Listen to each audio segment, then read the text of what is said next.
सब आप जानते हो भैया, मैं क्या उसके ऊपर टिप्पणी करूँ। अब आप देखो, कांग्रेस वर्किंग कमेटी हुई, उसके अंदर वही फोटो सेशन हुआ, मतलब सब खाना पीना ये वो फोटो खिंचवा के आ गए। कुछ उसमें से ठोस निकला? कुछ नहीं निकला। कोई एक ठोस रेजोल्यूशन नहीं निकला। जो बात कहते हैं उसके ऊपर कभी कार्रवाई नहीं होती। तो ये अभी से नहीं, ये सालों सालों से होता आ रहा है। और पहले तो मैं बोल नहीं सकती थी क्योंकि मैं उसका पार्ट थी, लेकिन सत्य ये है कि इन्होंने अपने ही पाँव के ऊपर जानकर ये कुल्हाड़ी मारते जाते। सेल्फ डिस्ट्रक्टिव पार्टी अगर कोई है तो वो कांग्रेस। और आने वाले समय में अब ये कितना दुर्भाग्य की बात है। देखो, एक स्ट्रॉन्ग ऑपोजिशन होना बहुत ज़रूरी है प्रजातंत्र के अंदर। अगर ऑपोजिशन मजबूत नहीं होगा तो सरकार जो है सरकार को चलाने के लिए एक स्ट्रॉन्ग ऑपोजिशन ज़रूरी होता है, ताकि वो उसको आईना दिखाता रहे।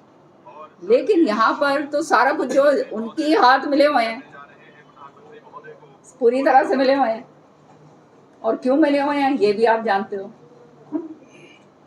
मतलब बजट सेशन 2 सेशन निकल जाएं और उसमें इनका एलओपी ना बन सके, लीडर ऑफ ऑपोजिशन ना बन सके, क्योंकि एक जनाब जो है वो किसी और को बनने नहीं देते। सारे कुंडली मार के बैठे हुए हैं, किसी और को आगे आने नहीं देते। और जो इनकी जो शीर्ष नेतृत्व है वो कहते कंट्रोल कर नहीं पा रहा। तो फिर कांग्रेस का रह क्या गया।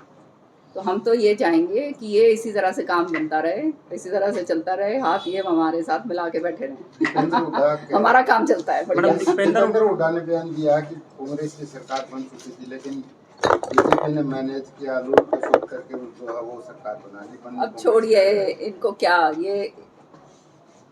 ये जो बयान दे रहे हैं ना, सबसे पहले अगर किस कांग्रेस पार्टी का अगर किसी ने नाश करा है ना तो उसमें इसका नाम आएगा।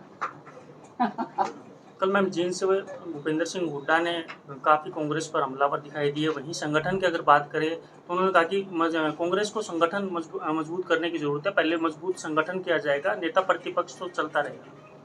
अच्छा, तो आप खुद ही समझ सकते हो कि क्या बातें कर रहे हैं, है ना। मैं एक अखबार में पढ़ रही थी, कहीं इन्होंने बयान दिया है हुड्डा साहब ने कि मैंने श्रुति की टिकट नहीं कटवाई। और सर्वे के अंदर जो है श्रुति पीछे थी और वो दान सिंह आगे था। तो जो व्यक्ति इस तरह के मतलब भ्रमित करने वाले बयान दे सकता है, सब जानते हैं सर्वे में श्रुति सबसे आगे थी। और वो हमारा सर्वे नहीं था, वो कांग्रेस पार्टी का सर्वे था, उसके प्रूफ मेरे पास पड़े हुए हैं, ठीक है ना। कटवाने वाले ये थे, खाली रंजिश के अंदर कि कोई आगे ना निकल जाए किरण चौधरी, समझ रहे हो ना। तो जब इस तरह की छोटी सोच जिस व्यक्ति की होगी वो आगे कभी नहीं बढ़ सकता।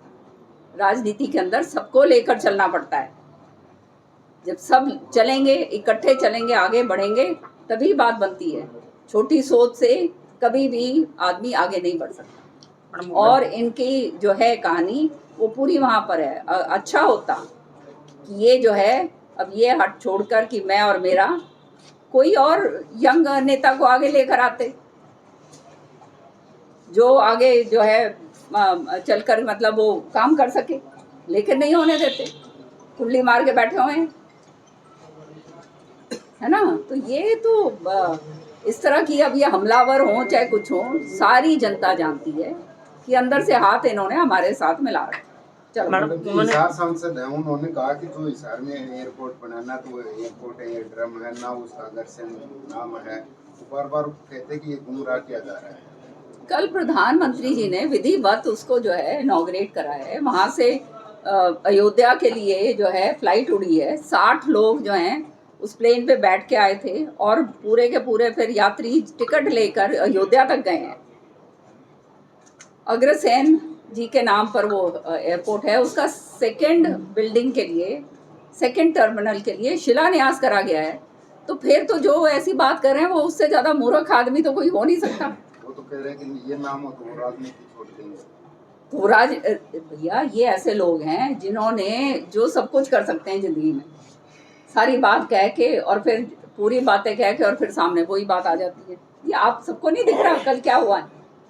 वहाँ से उड़ान भरी गई है, पूरा विधिवत वहाँ पे उद्घाटन हुआ है, सेकंड टर्मिनल का शिलान्यास माननीय प्रधानमंत्री जी ने करा है। और उसके बाद अगर ये बात ये कर रहे हैं तो इसका मतलब तो ये है कि क्या बोलूँ, मेरे पास तो शब्द ही नहीं है। सच्चाई है। मैडम एक मीडिया में एक बात है कि और खाली विरोध के लिए करना वो अच्छी बात नहीं है। जो इसका फायदा इतना जबरदस्त आपको मिलेगा हिसार में और आसपास में, अब हमारे भिवानी से हिसार कितना दूर है, वहां से कनेक्टिविटी होगी, हरियाणा को एक मतलब एयरपोर्ट मिला है, ये बहुत मान सम्मान की बात है हमारे लिए।